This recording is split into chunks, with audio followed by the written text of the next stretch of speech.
আজ কিন্তু সিএসকের বিরুদ্ধে তাদেরই হোম গ্রাউন্ড চেন্নাইতে নামতে চলেছে কলকাতা নাইট রাইডার্স। ম্যাচটা শুরু হচ্ছে রাতের 7:30 থেকে।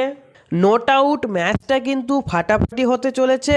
এদিকে মাস্টার মাইন্ড গৌতম গম্ভীর, তো অন্যদিকে মহেন্দ্র সিং ধোনি। কেকেআর চাইবে এই ম্যাচটা জিতে 4-0 করতে।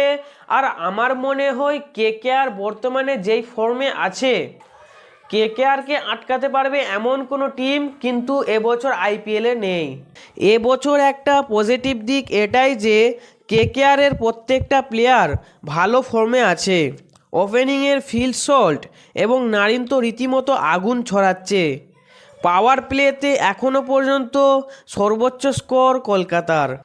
শুধুমাত্র একটাই খারাপ খবর এই যে নীতিশ রানা এবং হর্ষিত রানা এই দুটো প্লেয়ার বর্তমানে চোটের